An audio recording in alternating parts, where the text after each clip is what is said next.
आप सभी का आपके अपने YouTube चैनल न्यूज़ विद एस्पोरेस में स्वागत है। और आज का जो वीडियो है इसमें हम बात करेंगे कक्षा 11 के टर्म 2 सिलेबस के बारे में। जी बिल्कुल, आपने सही सुना।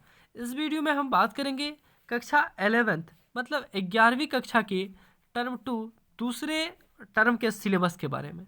ठीक है, तो आइए जानते हैं एक एक कर सिलेबस। और मैं बता दूं, इस सिलेबस में आप केवल ISC के इंटरमीडिएट ऑफ साइंस के जो भी विद्यार्थी हैं उनके सिलेबस को कवर किया जाएगा।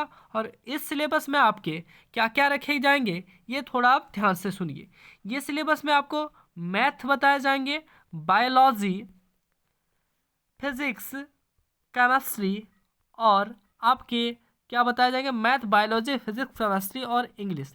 ये पांचों सब्जेक्ट को बताया जाएगा। आइए एक एक कर देखते हैं। डियर स्टूडेंट्स, ये रहा आपका पहला सिलेबस का पहला आपका जैसे ही निकलता है आपको मैं दिखा रहा हूँ। ये आपका इंग्लिश का है, अंग्रेजी विषय के कहा गया है इनको। ठीक है, और अंग्रेजी का ये पहला सिलेबस आप देखेंगे, इस साइड को आप नहीं देखेंगे, ये टर्म 1 के लिए रखा गया था। ये रहा आपका टर्म 2 के सिलेबस, जो आपकी परीक्षा मार्च अप्रैल में ना हो के अप्रैल मई होने में चांसेस लग रही है। आइए देखते हैं एक एक कर। सबसे पहले है आपका सिलेबस में द अलाइंग प्लानिट।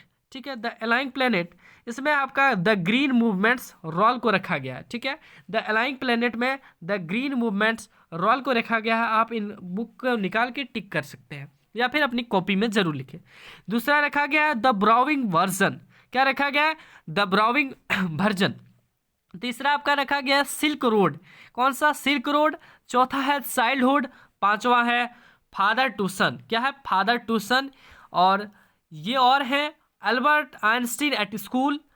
छठा है आपका बर्थ। और इतने आपके हैं 1 2 3 4 5 6 7 के टोटल 7 चैप्टर्स को रखे गए हैं आपके टर्म 2 के सिलेबस में। कौन से सिलेबस में? टर्म 2 के सिलेबस में आपके टोटल 7 चैप्टर को रखे गए हैं। आइए देखते हैं ग्रामर पोर्शन और आपके राइटिंग पोर्शन पे।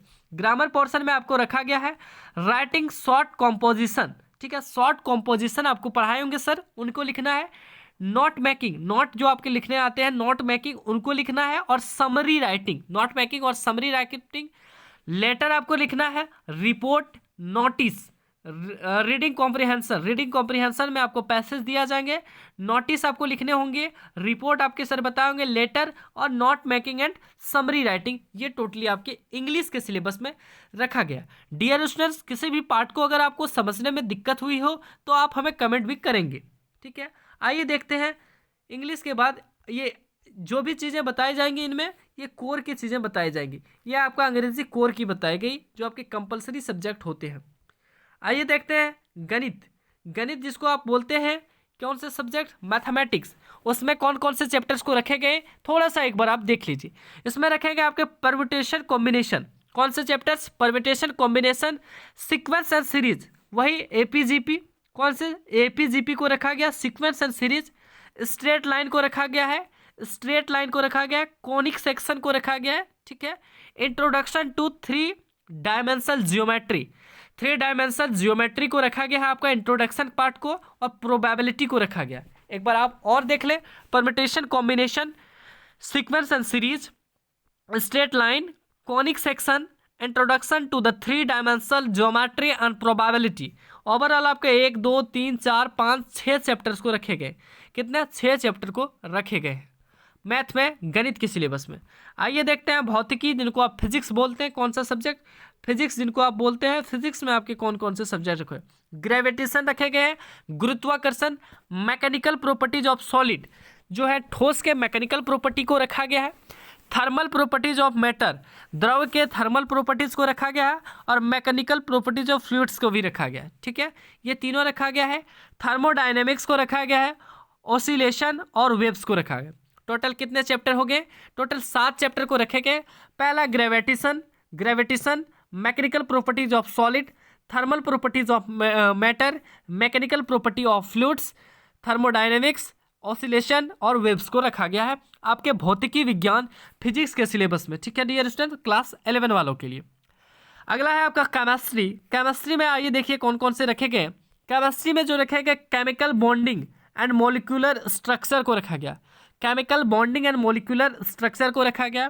Thermodynamics, equilibrium, redox reaction, some P block elements, ठीक है, और हाइड्रोकार्बन्स को रखा गया है। आप देख पा रहे हैं कितने चैप्टर्स को रखे गए हैं, तो टोटली आपके 5 चैप्टर को रखा 6 को रखा गया है। केमिकल बॉन्डिंग पहला हुआ, thermodynamics, equilibrium, redox reaction, P block element और हाइड्रोकार्बन्स को रखा गया है। ये बाकी आपके टर्म 1 में थे। आपके टोटल 6 चैप्टर्स को रखे गए हैं, ठीक है, टर्म 2 के सिलेबस में। आइए देखते हैं जीव विज्ञान के सिलेबस को, जो इसको आप बायोलॉजी बोलते हैं। बायोलॉजी के सिलेबस में आपको रखा गया है रेस्पायरेशन इन प्लांट्स, ठीक है, respiration in plants, plant growth and development, ठीक है, plant growth and development, digestion and absorption, breathing and exchange of gases, body fluids and circulation, excretory products and their elimination, locomotion and movement, chemical coordination, integration। क्या क्या रखा गया? Respiration in plants, जो होती है पौधों में जनन, प्लांट ग्रोथ एंड डेवलपमेंट, पौधों का ग्रोथ और उनका development Vikas, digestion and absorption, पाचन और उनको जो भी है, breathing and exchange of gases, गैसों का जो है रूपांतरण, आपके किताब में जो भी नाम दिया आप उनको मिला लेंगे, body fluids and circulation, excretory products, locomotion और केमिकल कोऑर्डिनेशन। ये आपके टोटली 1 2 3 4 5 6 7 8 चैप्टर को रखेंगे हैं बायोलॉजी में।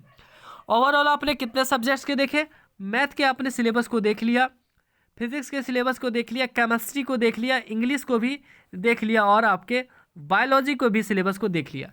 डियर स्टूडेंट्स, साइंस के टोटली सिलेबस में इतना ही मेनली है।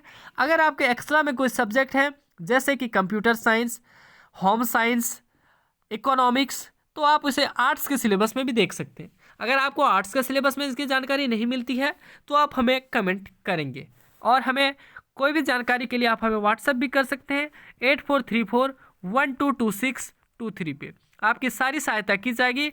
आपके सिलेबस को उम्मीद है अच्छी लगी होगी इस वीडियो को। नेक्स्ट वीडियो में मिलेंगे आप सबों के बीच एक नए चीज़ों के साथ। तब तक के लिए धन्यवाद। जय हिंद, वंदे मातरम। पढ़ते रहिए, बढ़ते रहिए।